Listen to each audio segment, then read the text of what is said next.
Like, so other than rapping, what you do? Other than rapping?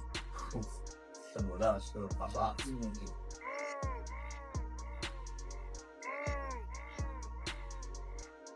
Eight lines from Baton Rouge, they already kind of talking off the court. It's according to who you is. If you feel like you're gay, but if you're not, then you're sorry. But control is always tell older friends. Even when he broke his neck before, but all his friends was 8, 9, 10. Key Glock told Yo Gotti he is not welcome in Memphis anymore. Not in a bar, not in a subliminal.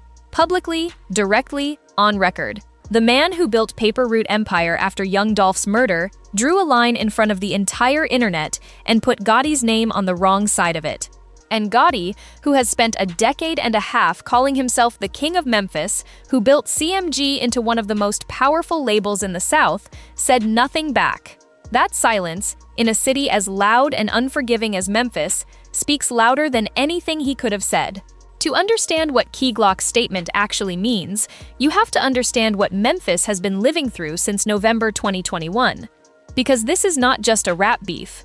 This is a city still working through the aftershock of losing one of its most beloved figures, and the legal and street-level consequences that followed his death have been building for years.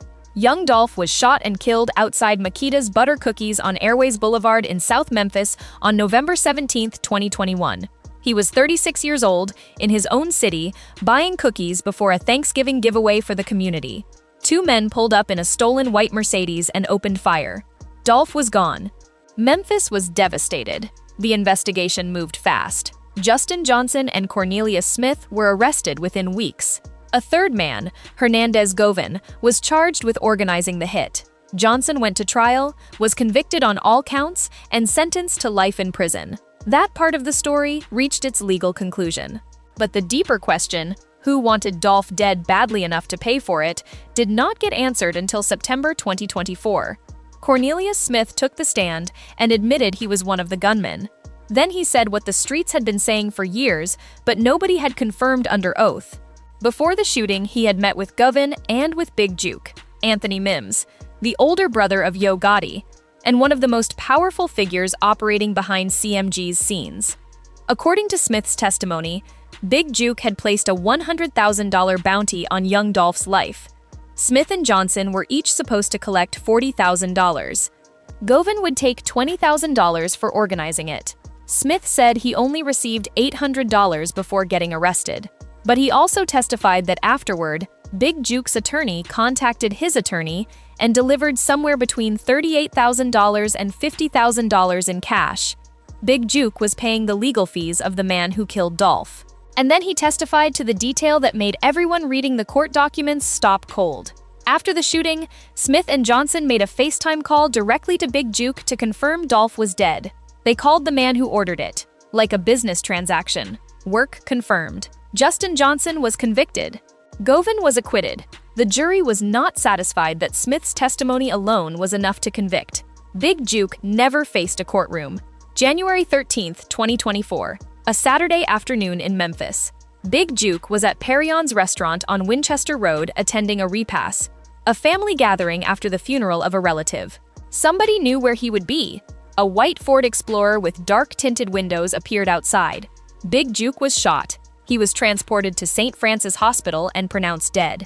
He was 47 years old. His last Instagram post, the day before he died, read, "They don't want to face you.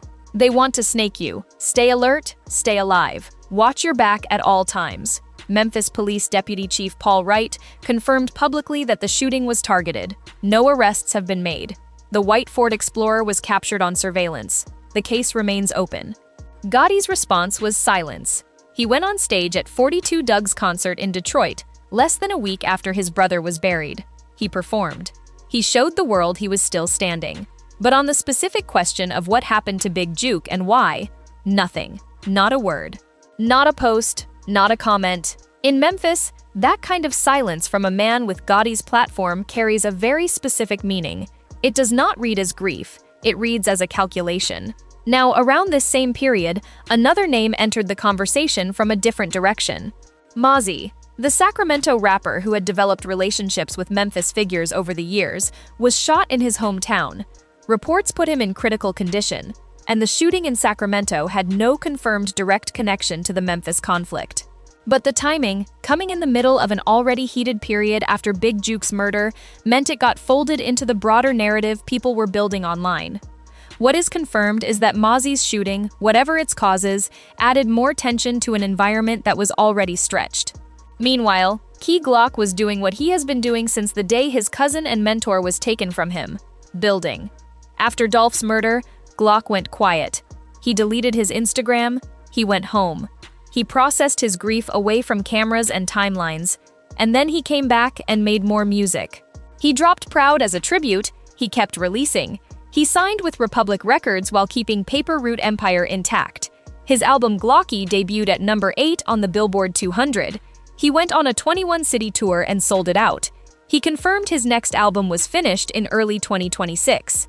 He did everything you are supposed to do after losing someone. He honored the legacy by growing it. And through all of that, he never stopped watching what was happening in Memphis around him. Because here is what Key Glock understands that the outside world sometimes misses. This is not just about who said what on social media. This is about the city. Memphis is Dolph's city. Paper Route Empire is Dolph's. The Marathon Clothing equivalent, the Slauson Avenue equivalent, that is Dolph's legacy on Slauson, except it is all over Memphis.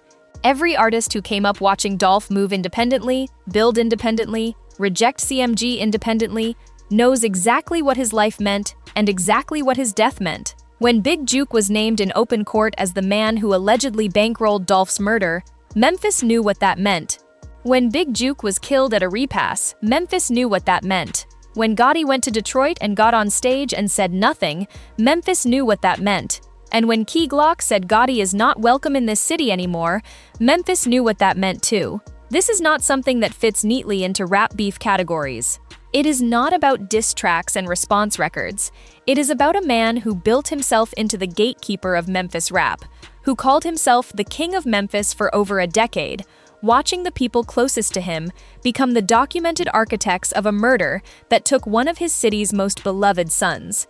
And now the man who inherited Dolph's throne, who kept PRE running when it would have been understandable to fold, who built his own Republic Records deal from the grief and kept dropping quality music through all of it.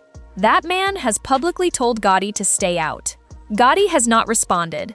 His artists are navigating their own positions carefully. Big Boogie, who is signed directly to CMG, went on camera and said publicly that he stays neutral. That just because he wears the CMG chain does not mean he is involved in anything. When one of your own artists has to publicly declare their neutrality on camera, that is a signal about where things actually stand. Gotti has built a real empire. CMG has real artists, real money, and real infrastructure. He is studying at UCLA, he has business interests across multiple sectors, and he has everything a man builds over 2 decades of grinding in this industry. He has all of that. And he cannot set foot in the city that is named in his brand. That is where Memphis stands right now. A trial confirmed under oath that a man whose name lives inside CMG paid to have Dolph killed. That man is now dead, killed at a family funeral with no arrests made. The founding OG of CMG has gone silent on every question that matters in his home city. And the man carrying Dolph's legacy just told him publicly, and without apology, that Memphis belongs to Paper Route now. This chapter is not over. Trials are still unresolved, investigations are still open, music is still being released, and every new development out of Memphis is going to land in this context. The city has not forgotten. It is not going to. Where do you think this goes from here? Do you think Gotti ever recovers his standing in Memphis? Or has the shift already happened permanently? Drop your take in the comments. Subscribe for every update on this story as it continues to develop.